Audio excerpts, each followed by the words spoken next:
niweze kuondokea studio hizi za idhaa ya Kiswahili Radio Fortune Africa. Chuma unaochuma na kufahamisha hivi kwamba inawezekana unaweza kuchukua muda mrefu, ila haimaanishi haiwezekani. Wakati mwingine unakaa hivi unaona kwamba umechukua muda mrefu sana kwenye hatua kwa kitu ambacho unakifanya, na ukaona kwamba upati matokeo unavyohitaji kuyapata. Inaweza kuchukua muda mrefu, ila haimaanishi haiwezekani. Hilo nakuhakikishia leo. Kwenye maisha kuna vitu unaweza kuvifanikisha kwa kuvipata ndani ya muda mfupi. Kuna vitu katika maisha haya tunayoishi, msikilizaji, kuna vitu unaweza kuvifanikisha na kuvipata ndani ya muda mfupi, na kuna vingine vinahitaji uvumilivu wa muda mrefu. Vinahitaji uvumilivu wa muda mrefu. Kama hauna uvumilivu wa muda mrefu, hivi vitu hauwezi ukavipata. Vinahitaji uvumilivu wa muda mrefu. Kwa uzoefu inaonyesha kuwa mambo mengi yanayodumu muda mrefu na kuleta mabadiliko ya uhakika kwenye maisha ya watu sio yale ya ghafla. Kwa uzoefu inaonyesha kuwa mambo mengi yanayodumu muda mrefu na kuleta mabadiliko ya uhakika kwenye maisha ya watu sio yale ya ghafla. Usikubali kuingia kwenye presha ya kutaka kuonesha matokeo wakati unajua bado muda wake hujafika. Usikubali kupoteza thamani yako kwa msukumo wa watu wanaotaka ufanye ambacho unajua sio sahihi kabisa.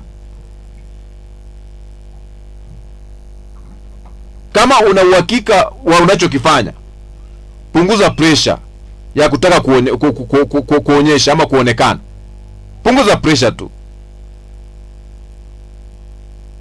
Kama una uhakika wa mwelekeo wako, usikubali kelele za watu zikuondoe kwenye mstari. Kwa sababu ndoto yote ile huwa ina gharama ya kulipia. Ndoto yote ile, waulize watu ambao wamejenga vitu vikubwa, walilipia gharama.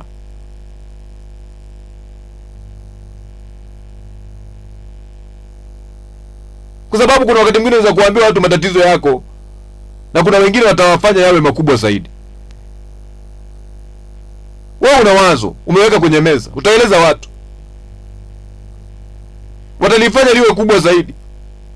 Hivi unajua kuna watu ambao walidhania kuwa wanatatua matatizo, kumbe ndio walikuwa wanatengeneza matatizo makubwa zaidi.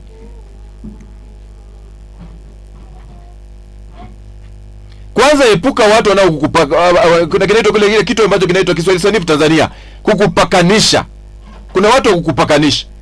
Yaani kuna watu wanao ukiwashirikisha tatizo lako, badala ya kukusaidia upate nguvu ya kulitatua, huwa wanaliongezea ukubwa. Huyo sio wa leo ama kesho. Huyo sio wa leo wala kesho. Huyo sio wa leo au kesho. Huwa wanaliongezea ukubwa fulani. Hiyo wao maono ni makubwa sana. Hiyo pesa ana. Hiyo pesa natoa wapi kufanya? Wao bado wanahitaji watu ambao wana pesa, wana uwezo mkubwa.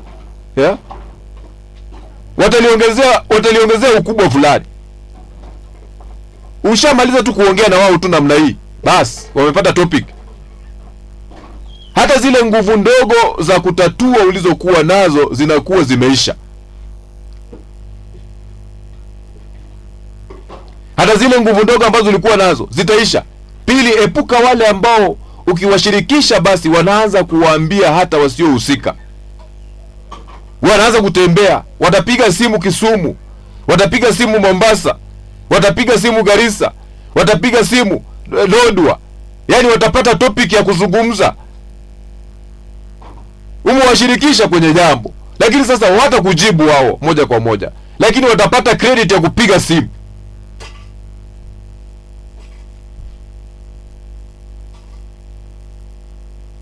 Na wataeleza hata watu ambao watakiwa hata kujua. Matokeo yake unaanza kupata kelele kutoka kila kona. Hii itakuletea stress na kukupunguzia uwezo wako wa kuvuka salama. Ni vizuri kujua ni nani unamwambia nini. Ni hekima muhimu sana kwenye maisha haya. Sio kila mtu atakusaidia. Una maono makubwa, sio kila mtu atakusaidia. Wengine watazidisha tatizo. Uwe makini sana, sababu maono, Mungu anapokupatia maono yana gharama, na uwezi ukagairisha ndoto yako. Sababu nimekutana na watu wengi sana ambao wamegairisha ndoto zao kwa sababu ya mitazamo ya watu juu yao. Yaani kwa sababu mtu hao watu, labda kwa njia moja ama nyingine, na marafiki zako, mashoga zako, wameonyesha mashaka kwa sababu ya ndoto zako, juu ya uwezo wako wa kutimiza ndoto yao, basi wameamua kuiacha kabisa. Sikiliza, kila mtu aliumbwa kwa sababu maalum na kusudi tofauti chini ya ardhi. Kila mtu unayekutana naye aliumbwa kwa kusudi maalum. Wengine wanagundua kusudi lao mapema, wanalifanyia kazi. Wengine wanakosa kulifanyia kazi, wanazembea, wanaenda na mtaji mzima wa makusudi ambayo Mungu aliyoumba ndani yao, na wengine wanajikokota kuyafanya na wanachekelewa. Uliumbwa na kusudi maalum. Usiruhusu mashaka ya wengine kuja kufanya upoteze imani ya kile ulichotakiwa kukifanya, kwa sababu Mungu alikuleta ufanye hicho, na ukishamaliza kazi yako atakuita nyumbani.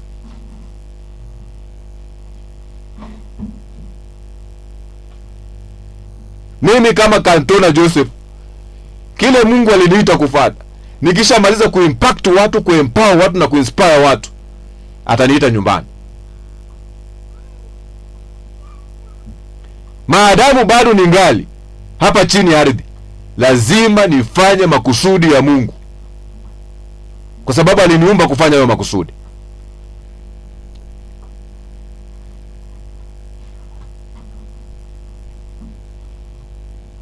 Na kila wakati mimi hupenda kusema, ili malengo yangu yaweze kufika mbali, kila siku ni lazima nijifunze namna ya kujizuia kupoteza nguvu zangu mimi kupitia hisia, emotional energy,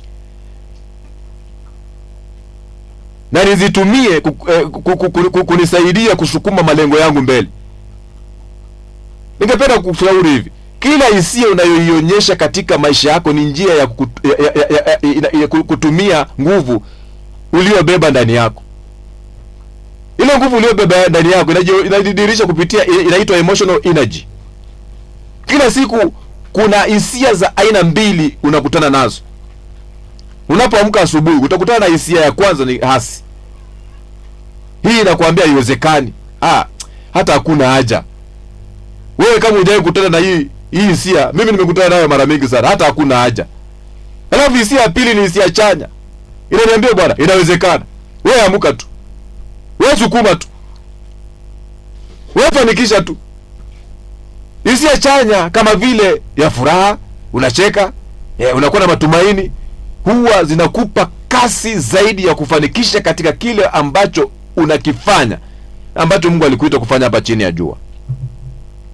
Alafu hisia hasi kama vile hasira, wivu, unakuwa tu na wivu, unakuwa na hasira, huzuni, wakati mwingine unakuwa na huzuni, huwa zinaondoa nguvu ndani yako ya kukusaidia kuendelea hatua moja zaidi. Hizi hisia watu wanatembea nazo. Akiamka asubuhi na akienda kufunga siku, sasa nilikuwa naenda. Hizi hisia watu wanazibeba. Unachotakiwa kudhamiria kila siku ni kutokubali kutumia nguvu zako kwa hisia hasi. Wachana na hisia hasi, negative attitude, wachana nayo, kuwa na positive attitude, kwa sababu ushindi wako hauko kwenye mwili, kwenye your mindset.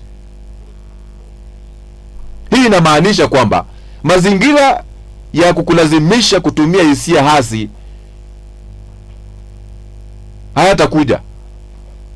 La hasha, hayo mazingira yatakuja tena kwa mpigo, yatakuweka kwenye mieleka, yatakuwepo msikilizaji. Ila amua kuwa katika hali yoyote ile, kuwa hautajiruhusu kutumia nguvu zako kupitia hisia hasi. Kadiria utakavyojizuia.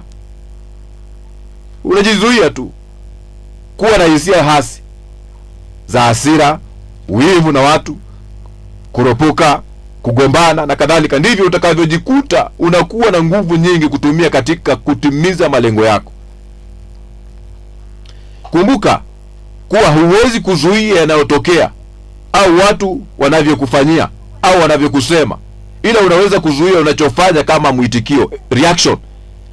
Reaction yako iko namna gani? Watu wanazungumza. Hata leo hii labda kuna watu wanazungumza mimi, wananisema. Hata labda sasa hivi labda kuna watu wanazungumza.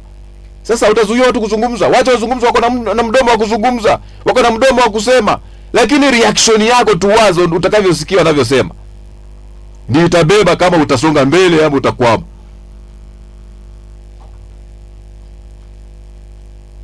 Wacha niachie hapo, na hiyo ndio sehemu ya chuma unaochuma.